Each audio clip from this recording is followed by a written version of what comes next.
My name is Janine Bowen, and I would like to welcome all of you to today's panel discussion on behalf of the G20 Interfaith Forum, the International Academy for Multicultural Cooperation, the 7th Generation Fund for Indigenous Peoples, and the United Religions Initiative. This webinar will explore the rights of Indigenous peoples to self-govern and their continuous efforts to protect their sovereignty. Again, my name is Janine Bowen. I am a member of the G20 Interfaith Forum's Anti-Racism Initiative. I am thankful to be part of the IF20's efforts to expose racism where it exists. Racism prevents people from making the most of their lives. It impacts the health and well-being of Indigenous peoples around the world. At this time, we will discuss the inherent sovereignty of Indigenous nations. Indigenous peoples governed themselves long before colonialism and the establishment of nation states. The United States recognizes the self-governing power of Indigenous peoples and acknowledges that they predate the U.S. Constitution. Indigenous sovereignty includes traditional knowledge, such as spiritual traditions, culture, language, social structures, and even relationships with our Mother Earth. Self-governance of Indigenous nations gives them the right to make decisions about their own lives and to determine their own futures based on their unique knowledge systems. The legal issues between federal and state governments and Indigenous nations are complex. Regulations and decisions are sometimes contradictory, and there have been various interpretations of treaties. Moreover, the right to self-determination often challenges the authority of states. One of the duties of the federal government is to protect Native nations from state regulation, intrusion, and overreach. The U.S. Constitution gives authority of Indian affairs to the federal government, not to the states. The federal government deals nation to nation with Indigenous peoples, not as special interest groups and not as non-governmental entities, but as government to government. However, states and Indigenous nations within the United States continue to battle over land and jurisdiction in areas such as law enforcement and education. Indigenous nations are governmental and political entities, not racial groups. This complicates matters when it comes to education. Indigenous nations aim to retain their unique political status as sovereign entities. Current American education reforms, which focus on improving academic outcomes through increased standardization, ignore the socio-political realities of Indigenous nations striving for self-determination. This creates a contested space as policymakers at the federal, state, and Indigenous government levels negotiate goals intended to improve academic achievement and promote cultural awareness. Yet the unique status of Native nations as a political entity within the United States remains silent in the overwhelming majority of educational policy and research. Despite copious amounts of well-documented federal Indian law, which includes treaties between the United States and Native nations, many continue to disregard Indigenous sovereignty and self-determination. This occurs most noticeably when the devolution of power from the federal government to the states takes place. For example, the 2015 Every Student Succeeds Act requires states to pursue meaningful engagement with Native nations, but states do not have a trust responsibility like the federal government. Therefore, there are no requirements to include Indigenous governments for them beyond the initial consultation. Moreover, when Indigenous nations seek to establish their own schools, these same state bureaucracies often act as gatekeepers and hinder them from establishing their own systems. The aim of this webinar is to raise awareness of the sovereign rights of Indigenous peoples, discuss the challenges of protecting the inherent sovereignty of Indigenous nations, and to start a conversation about actions that can be taken to support Indigenous peoples' rights to self-determination. At this time, I would like to introduce our panelists. I will merely say their names, and then I will give the floor to Dr. Timothy Begaye. Their information and their extended bios are located in the chat box, so please take a look at those if you would like.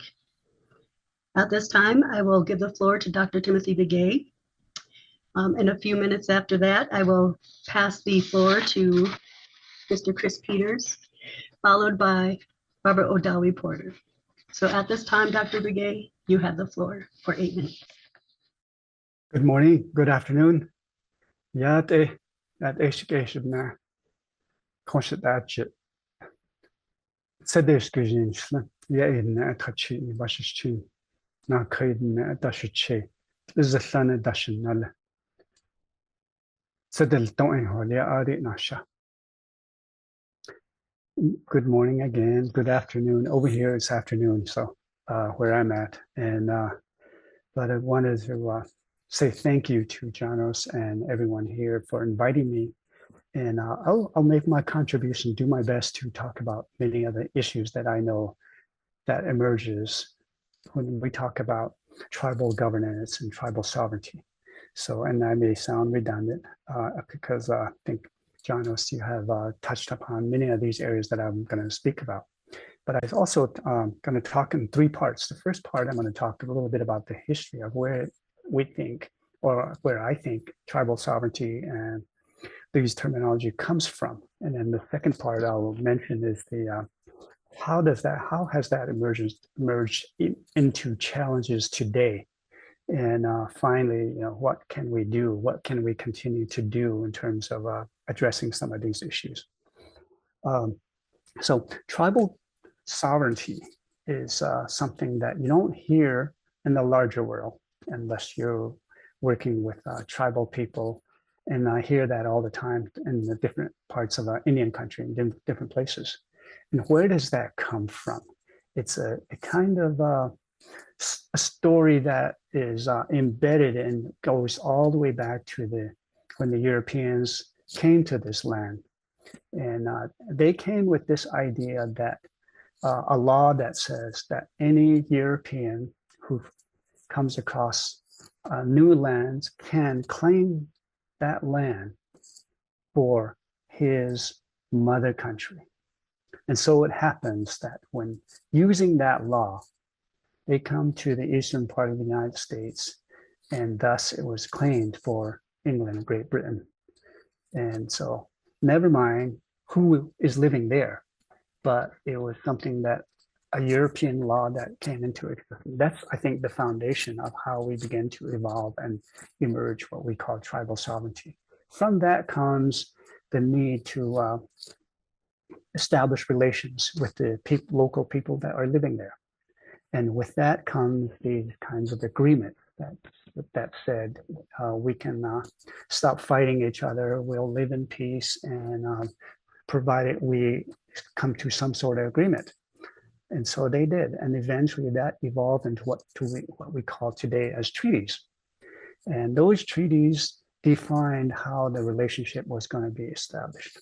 But in time, as more Europeans came to this land, they were created to be there was a greater need for more treaties, because as more Europeans came, they needed more land, and these treaties were then the kind of the foundations for how relationships were to be defined.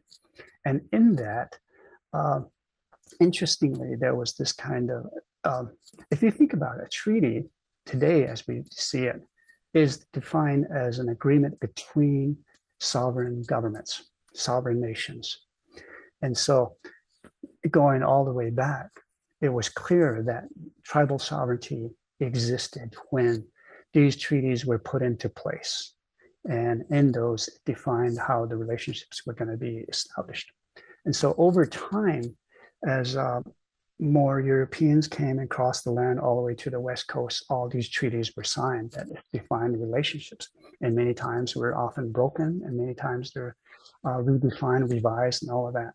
And so, and in that comes this idea that as a sovereign nation, tribal nations can make their own laws, form their own government, enforce their laws, and punish people who break their laws.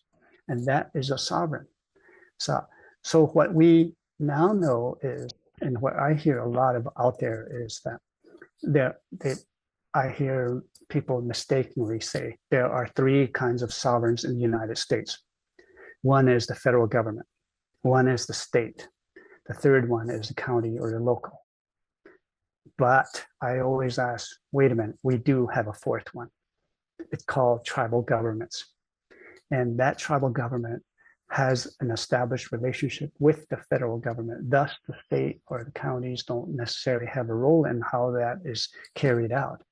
And So from that, in the way that tribal nations have created this kind of relationship with the federal government and not the state, created problems as more and more people came to this land and created their own kinds of business and access to land and all of that.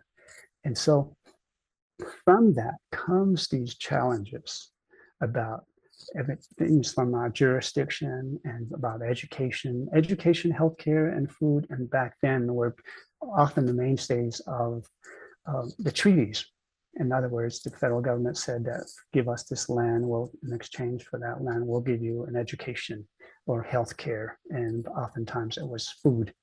And so, but has that relationship and the well-being of how the education system was established going well, and has healthcare been provided well? No and no.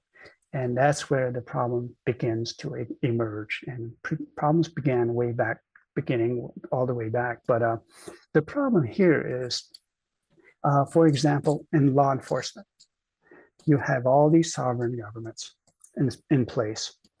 And how does law enforcement work on tribal nations? States have their state police, counties have their county police officers, federal government has their police officer to enforce the laws on tribal lands.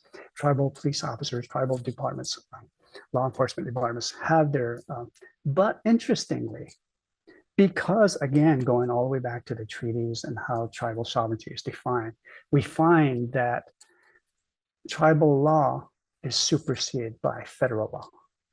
Tribal law enforcement cannot necessarily fully exercise enforcing laws on tribal land. They can only enforce laws on their tribal land and their tribal laws. They cannot go outside of that. So what happens nowadays, especially when it comes to that, is what happens if a non-tribal member is on tribal land breaking laws?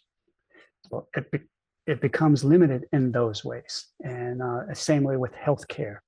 And so what you find is that how can we address some of these? And I think it's happening slowly, for better or for worse in many cases. This US Supreme Court has almost always ruled against our tribal nations, but in some places they have listened to it. And that's where we begin a conversation that is going to be longer, but I just wanted to address that. There are many ways in which you address and how we can maintain and sustain this relationship for the betterment of our tribal nations. And that's where tribal sovereignty comes from, and how we can, the challenges that go with it, and how we can begin to continue to protect it and sustain it and create that working relationship. So I think I am out of time and I would like to talk more, but I know I can't.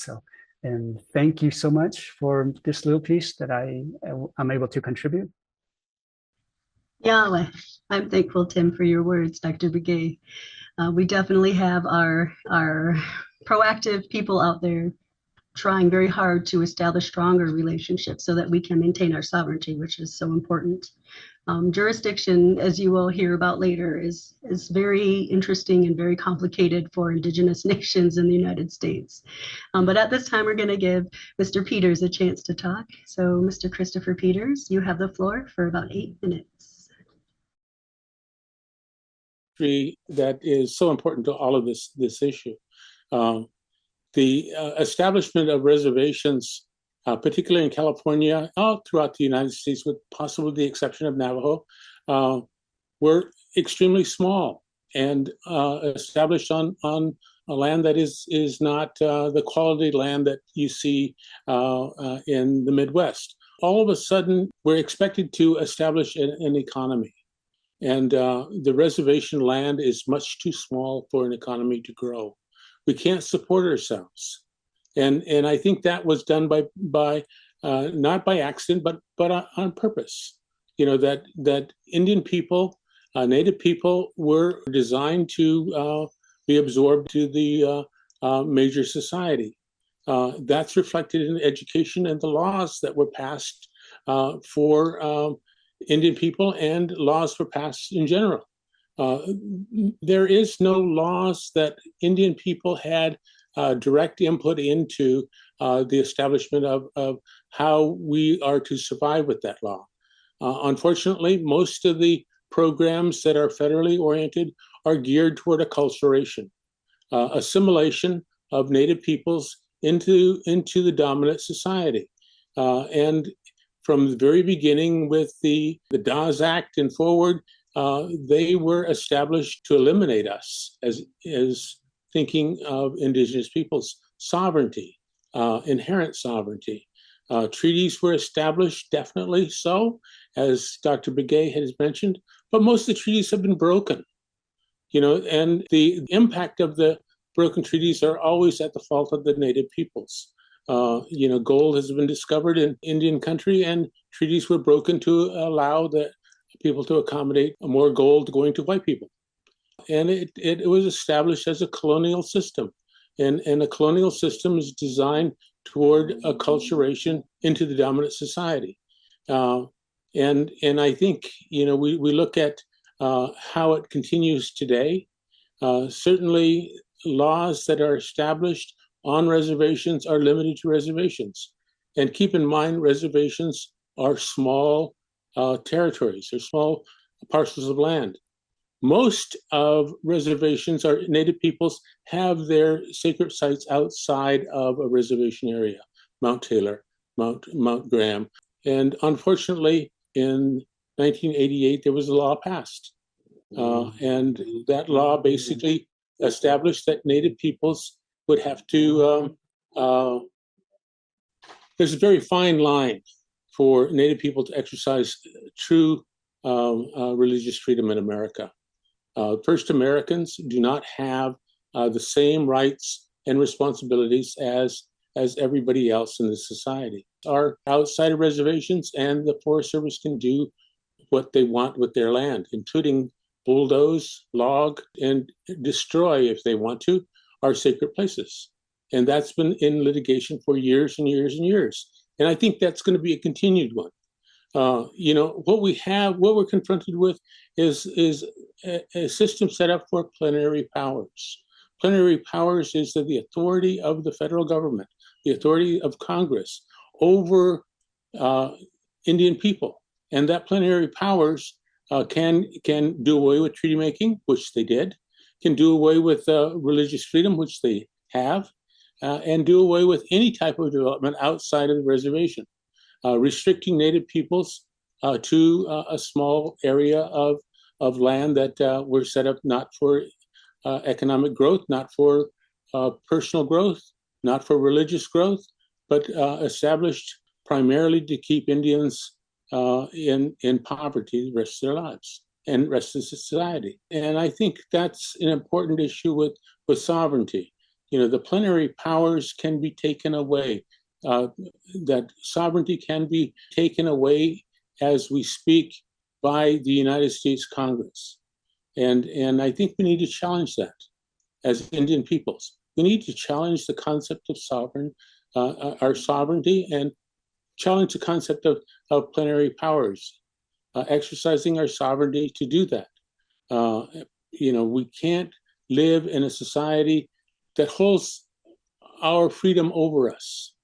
And that's basically what the United States is doing right now. I'm concerned with that for future generations. I'm concerned with the ability to function as Indigenous peoples, languages, as most people are involved in languages. That's fantastic. And we can exercise sovereignty through languages. But, eventually, language, the funding for language is getting harder and harder to find. And the development of languages is harder and harder to find.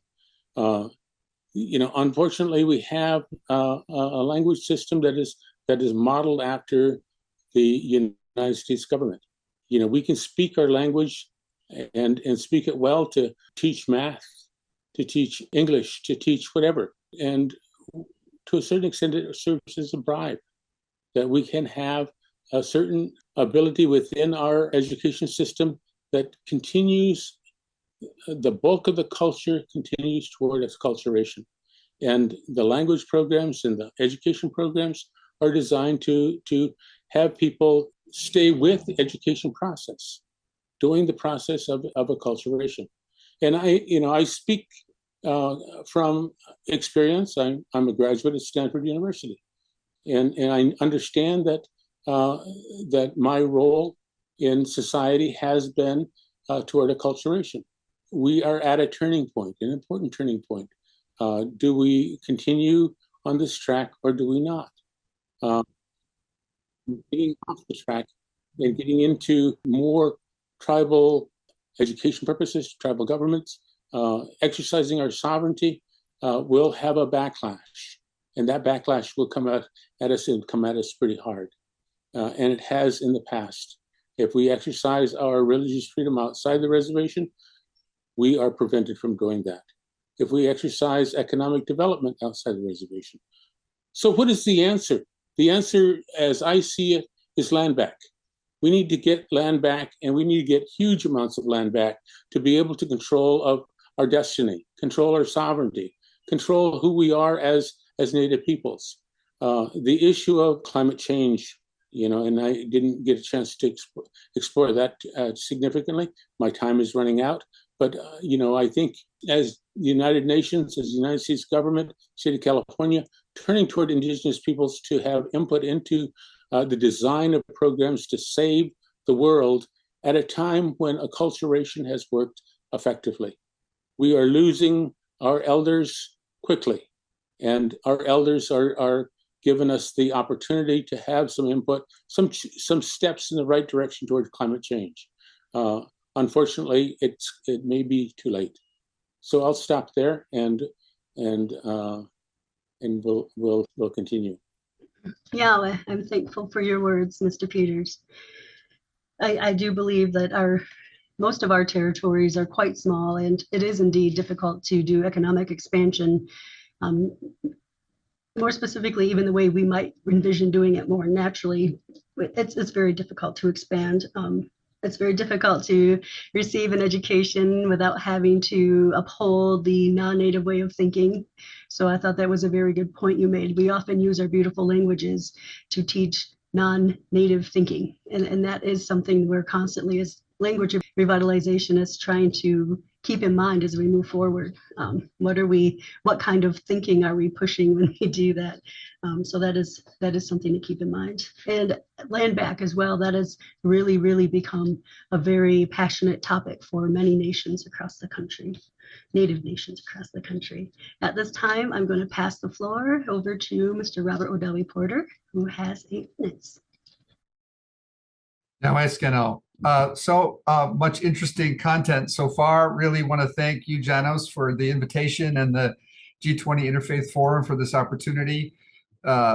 These are really important topics to discuss, and I want to thank my co-panelists as well for their contributions, because I really think they're spot on in the directions in which they're heading. It certainly mirrors some of what I have thought for years and have been working on presently, and I just wanted to perhaps build upon what they have said in relation to the inherent nature of our sovereignty and self-determination, because years ago when I was starting to teach at the University of Kansas, tried to really put my head around this idea that of course sovereignty and self-determination is not given.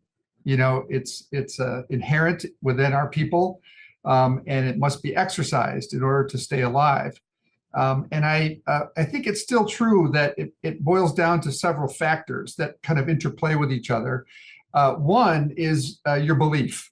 Do you really believe as a people, in your autonomy, in your self-government, in your freedom to choose your own future? And it's possible, as a result of what Chris has said about colonialism and mind control, that a lot of Native people have maybe lost that inherent, sort of belief in this idea that we can be a free people. And that kind of raises internal struggle for how we conceptualize our sovereignty and self-determination. Because after decades and decades of saying you're not in control of your own life, you're not in control of your own land, you're not in control of your own economy, unfortunately, it's easy to believe it. And I think that's one of the big factors that we have to address. It's not all about the belief, of course. It's also about your ability to carry out your beliefs.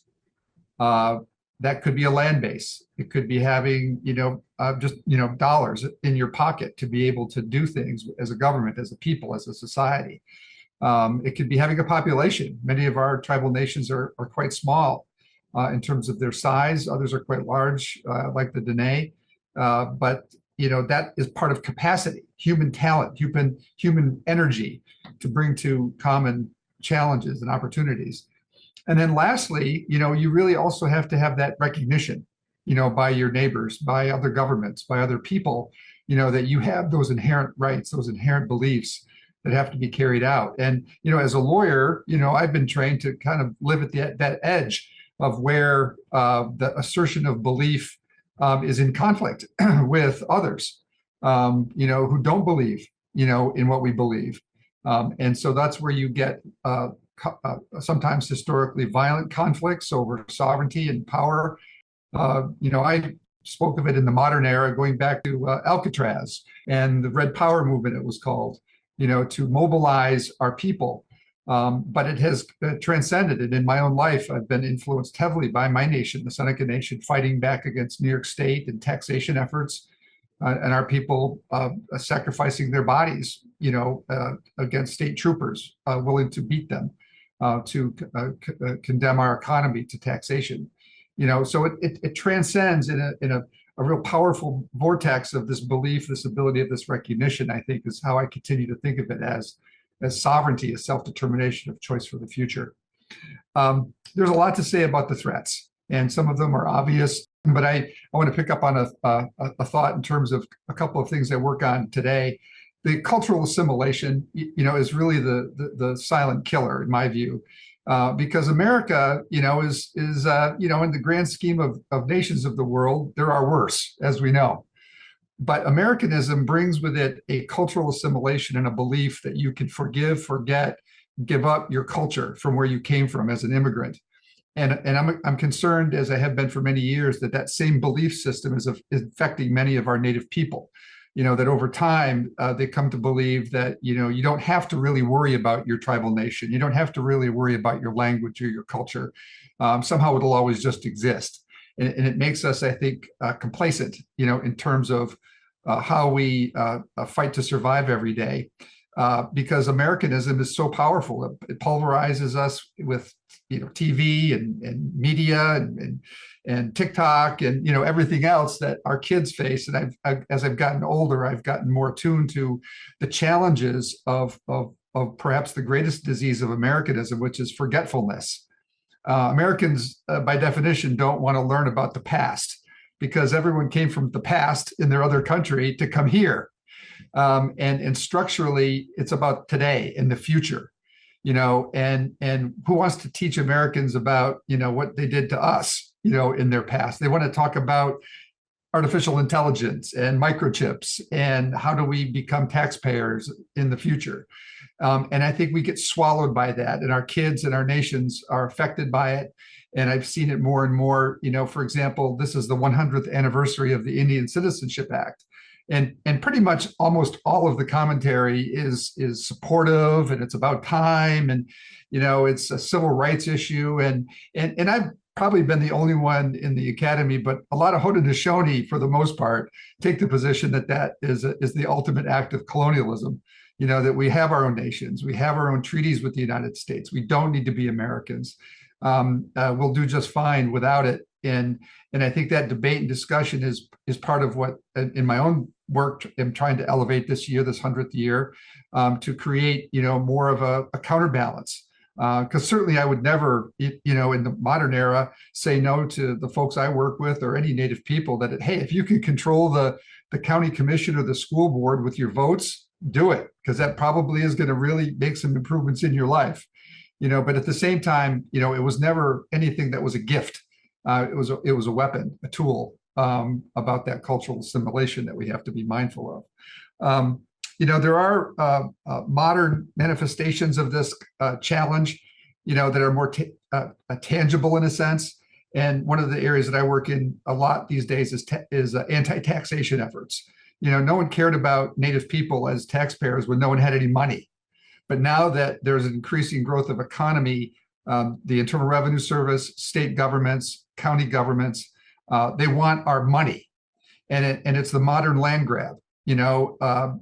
It's a terrible battle to have to fight. Every government is fighting for money, but the proof is in the pudding, particularly as it relates to gaming. The data shows that if we're just left alone, to invest in our nations, we'll take care of our own people and then take care of a bunch of non-Indians that work for us as well. So these are the challenges of the modern battle to protect sovereignty and self-determination. In closing on my opening remarks, I just wanted to share, I think the common belief about advocacy and action, teaching our young people, especially important. It's too easy to forget what the corrosive effect of even the public schools are doing to them in terms of the curriculum. And I think the point made about getting our land back, I'm working with many of our people right now on a Seneca land back initiative, because it's tangible in a very real way to see the beauty of your homeland, to touch it, to be part of it, to hear the peace and quiet of that. And whether it's for residential or development or just community building, I'm seeing firsthand right now in my own nation, I think a real commonality that the land somehow is going to hold us together and keep us strong in the future. So I fully support that idea and that initiative as well. So I'll stop there. Nyawe, thanks again and look forward to any questions. I thank you, Odawi. Assimilation. That has been like the #1 goal of the United States government since it came into existence on this continent. So just the fact, gentlemen, that we are here and able to talk about this today, it makes me very profoundly moved, because they've tried for decades to find, like you said, corrosive ways to get rid of us, whether it be a public education or so many things. But I would also like to believe that those of us who have messages from our people that sent some of us out to get educated so that we could help our people fight to stay our people. I think, a lot of us are really trying to do that now, even a lot of the younger generation. So I know that there is hope. There is a lot of hope. So I would like to let the audience know that the question and answer box is available. We have one question in the box. We are about ready to open our Q&A session. So if you want to type in your questions there, I will check out the box regularly so that our panelists can answer each item. But please, if you think of it, direct your question to a specific presenter so we don't all try talking at once.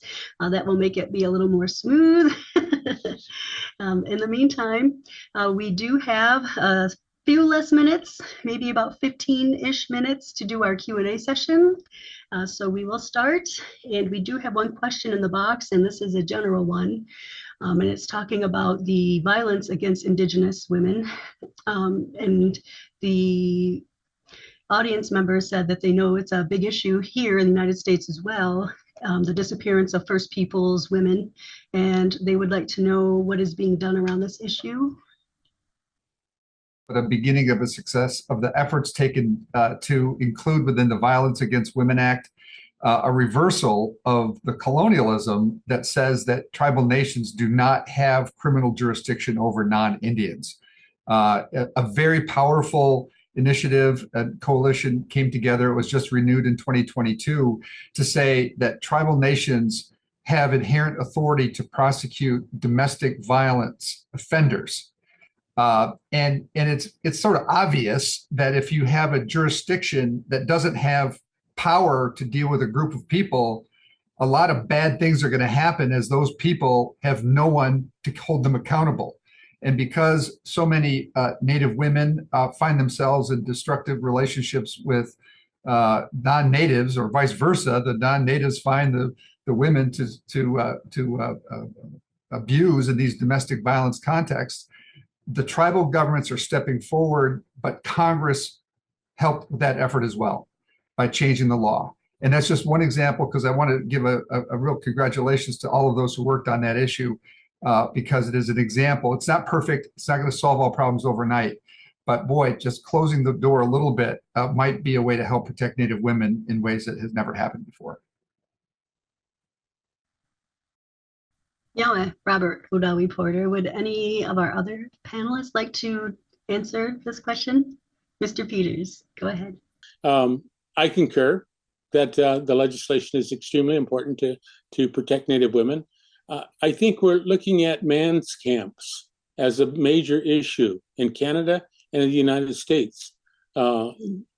Man camps have existed in Indian country since the time of the Western movement. They didn't bring their women with them. The gold rush in California, they didn't bring their women with them. And they used Indigenous women's pretty obviously, and raped, killed, and removed them. That has been a continuing problem. Certainly in Canada, with extraction of resources have been major. In the United States, there's been significant areas of extraction of resources where only men can come to an Indian community. And keep in mind that Indigenous women are targeted, but also targeted are young men. Also, the program or community that is vulnerable are the gay and lesbian groups. Massive amounts of taking and murdering of gay and lesbians. And I think that needs to be stopped. I don't know how to go about it. We are a private foundation. We raise money and we give it away. And we support several $1 million of this effort of trying to stop the movement of the attacks on Native women. The attacks on the environment is equivalent to the attacks on women. Extraction of resources are similar to the attacks on Native women. And I think we need to be concerned with that. Now they're looking at the moon, exploding nuclear bombs and whatever else is going. How do we make it stop is the issue. This is indeed a very deep issue. Unfortunately, it doesn't seem to be ending anytime soon. We do have some more movement and some more people and more allies trying to fight this, but we need to just, we can't stop. We have to bring this issue to light. We have to show people why it's important. We have to make police departments care. We have to ceaselessly just fight for that awareness and that presence for our Indigenous women, both in the United States and Canada, unfortunately, and even other continents. We do have another question in our chat box, and it is a two-part question. So the first part is referring to the land back movement. The audience member would like to know where they could find more information on the land back. Are there websites? Are there places available where they could offer support or find information that they could use to perhaps educate others? And then the second part of that question refers to within the United States, is there any movement toward a Truth and Reconciliation Council here to handle the boarding school issues before more and more of the elders who have dealt with that issue have passed on?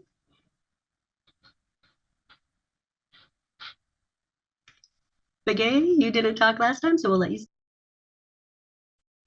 In the Southwest, regarding the missing murder Indigenous women, there's been a large movement in the Southwest particularly, but it also consists of a larger group of Native women across the country to bring attention to the past histories of where the Native women have disappeared, are missing, and have not been found, and has been left as such.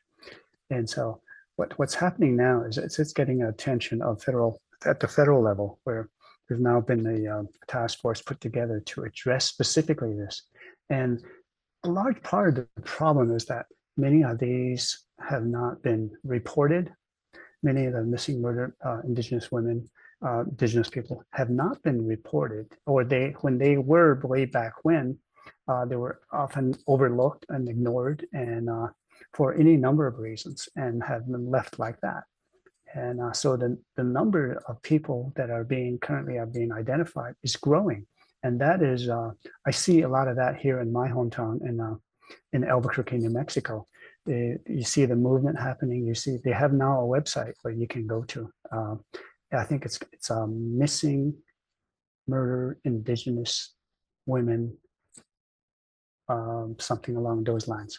And so if you just look it up on Facebook, you'll see that they have a site and where a lot of a continued dialogue that's happening regarding all of this. And so, but in short, I think something is happening and it's finally, and it's about time. And this is something we need to push and advocate for.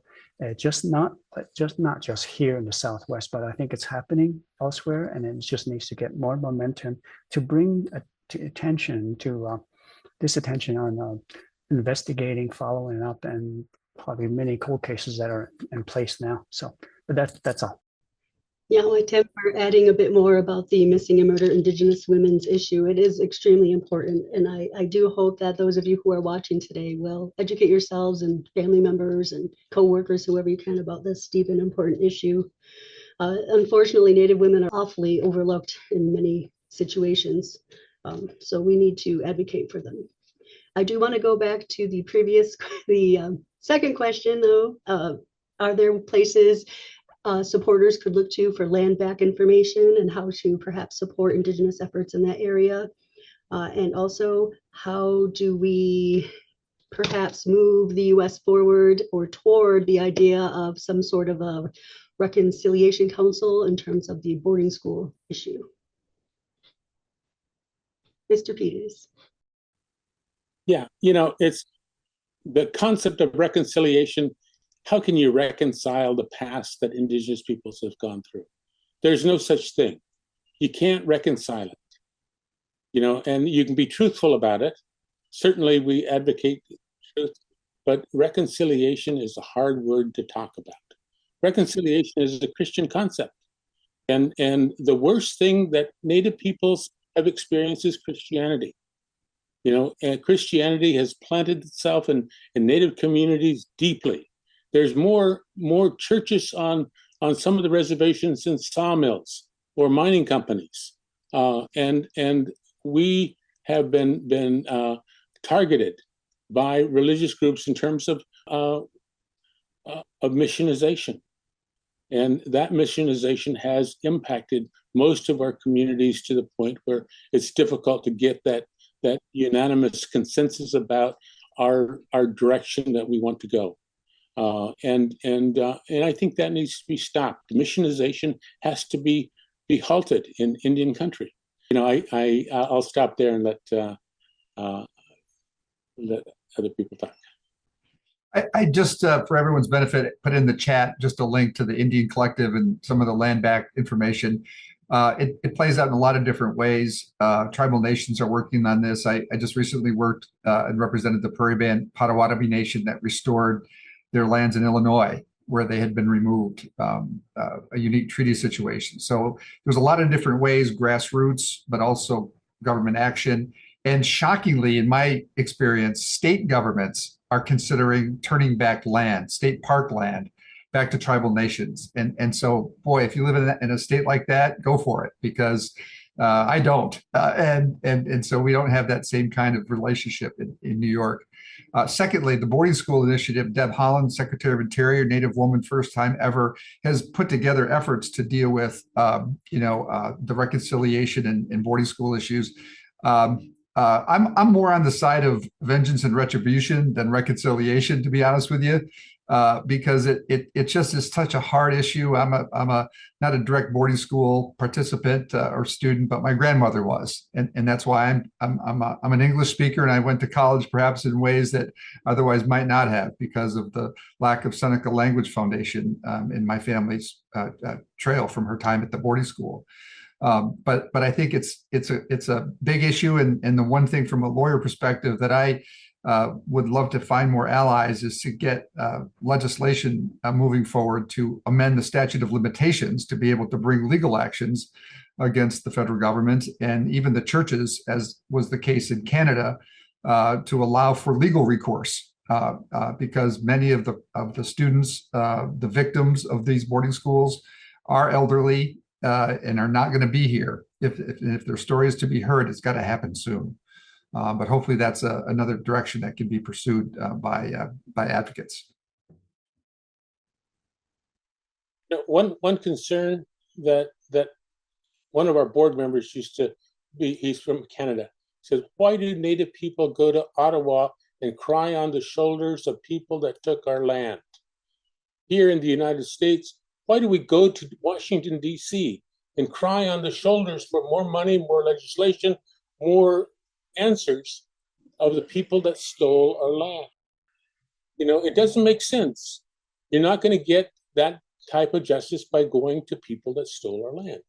And I think that's incredible forethought that he had. And I think that is true in America. As much as we go to DC and ask for legislation, we're not going to get it. We're not going to get the quality of legislation that we need. Well, I've got to respect my counterpart, but have a slightly different opinion. You can't win everything, but you certainly can try. And there have been victories. And as I mentioned, the missing and murdered Indigenous women issue was dealt with in legislation. It's not a home run. It's a small piece. And I think talking about the boarding schools and having a report done by the Secretary of Interior at the highest level helps pull that curtain back. And I think there are micro victories every day if you fight for it. And sometimes it works. I mean, the Secretary of Interior fixed a 175-year-old problem with the prairie band by restoring their land in recognition to them that they fought decades to do. And so I take some pride in that work. It's hard. You got to be skeptical and you got to be diligent and you got to accept some defeats. But I have to be an optimist that if we fight hard and we have a strategy, we can achieve some successes. If I can chime into this as well. I also think that when it comes to boarding schools and looking at the past, yes, it's a terrible history. And it's something we can continue to talk about. And I do hear, what good is it going to do for us today? It's all in our past. Well, yes and no, because I think what we have to do is, and I've seen this for a number of people who've come to these hearings, for some people who are deeply, directly affected by this, just to talk about it, just to hear what others are dealing with and share their stories, is a kind of coming to terms and being able to accept inherently, socially and emotionally, what has happened and be a little more at ease about the past and what has happened. And I think for these people, they'll cry, to show their emotion. That's a good thing for them, because they have finally been able to put to rest a part of them that continues to mourn. And being able to put that side of your emotions to rest is very important to people. And it doesn't solve the problem, but internally, socially, and emotionally, for many people, it comes to a resolution. And that's what I see. And that's what I see. Now, the final part to that is that I think we're making some progress in terms of concessions and revealing the past in those ways. And we didn't know for the longest time about all of this. We had suspicion that something was happening. We had suspicion, talk, rumors about what was possibly happening.